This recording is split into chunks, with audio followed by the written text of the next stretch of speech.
So we have seen both the ways to build forms in Angular. If you ask in general which one is better, I will say neither is better.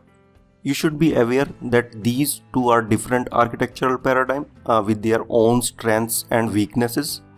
Choose the approach that works best for you. You may decide to use both in same application as well as per your need, but I recommend you to use any single approach throughout the application. Personally, I am a fan of reactive form. In this video, I will tell you 5 reasons why I love to use reactive forms instead of template-driven forms in Angular. Maybe it will help you to decide which approach you would like to use in your next project. So first one is cleaner template. You already have seen the reactive approach removes the core validation logic from the template. Hence it makes the template code quite clean. And the benefit of this approach is that a designer can focus on design part and a developer can work independently on logic part in a component. And later both can be integrated with a very simple configuration. But in template driven form, this kind of separation is not feasible. In a bigger team, I think a reactive approach will help to develop our application faster because of this pattern. Second one is better performance. In reactive forms, each form element in the view is directly linked to a form model. But template-driven form use directives to integrate the form functionality, and directives are always an abstraction over the Angular low-level API. And that additional layer will cause slight performance degradation. While reactive form has direct access to the low-level API, reactive forms are high in performance in comparison to template-driven form. Third one, reactive forms are more predictable. In reactive forms, update from the view to the model and from the model to view are synchronous. You can see a lot of article on this, but there is no practical example. Let me explain it with an example why reactive forms are synchronous and why it makes reactive forms more predictable. If you are new to the programming, first of all, it is important to understand the difference between synchronous and asynchronous process. Let's understand it with a diagram. So in a synchronous program, processes are executed in a sequence. For example, if process B is called in process A will wait until process B is finished and then only it start further execution. But in asynchronous process, process A will not wait for the process B to complete and move on to the other task before it finishes. So now you know the difference. Let's see how reactive form is synchronous. Suppose we need to set some value in this name field in ng-onInit method.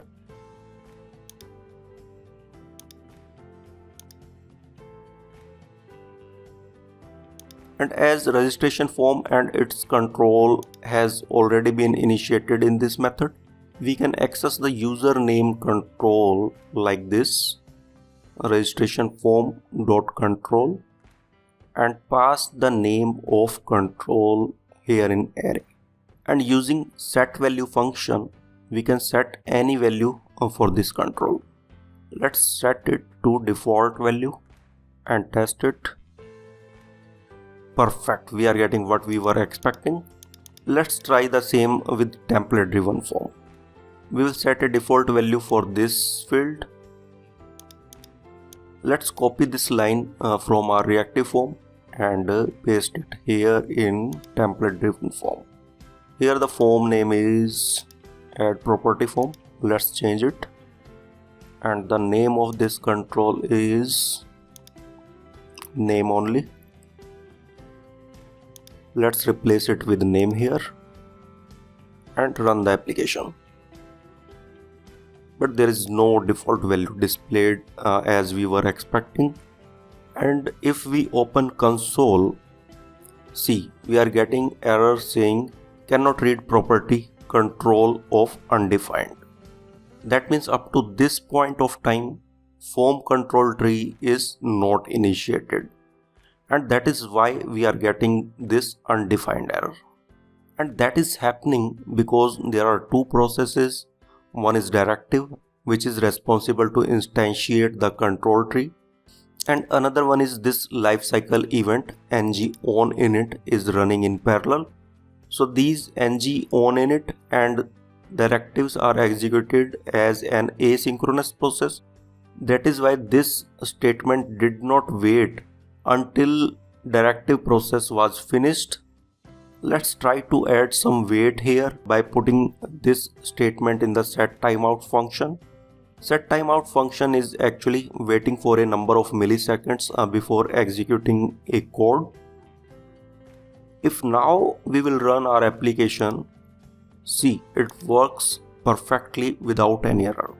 And that happens because this statement did not execute immediately once Angular has called this method. Instead, it waits for some millisecond, and within that time, directive has been able to create the form tree.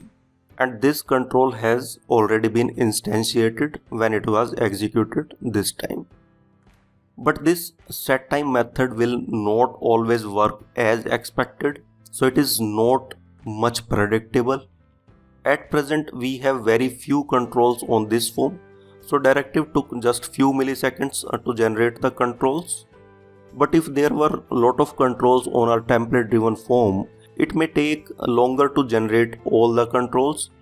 In that case, we will have to adjust this time to wait longer by specifying the required time here. So template driven forms are not much predictable as the reactive forms. So hope you now understood why reactive forms are synchronous while template driven forms are asynchronous, and how this asynchronous behavior makes them unpredictable. Next one is easier testing. As reactive forms are synchronous and all business logics are contained inside our component only, these are easier to unit test and they can be tested without rendering the UI. While template driven forms cannot be tested in such isolation, developers required a detailed knowledge of change detection process, and we also need to use fake async method to get the correct value in our test. It unnecessarily increase our time in testing. And this is last one in my list, easier custom and cross-field validation. So implementing custom validation in reactive form is very easy. You have seen we can just create a function that returns a validator like this, and we are ready to use the same here in our form group. But in template driven form, it is not that easy. In addition to create a validator function, we have to create a custom directive that should wrap this validation function to get this work with template driven form. I think these reasons are important consideration in choosing the approach you would like to use in your next project.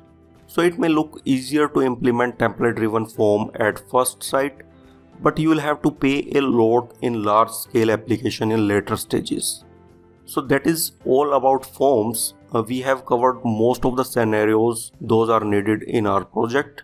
So we have covered all these topics till now, and next we will learn to save the data of registration form in local storage that we will use for login. So thanks for watching. See you in next video. Stay tuned.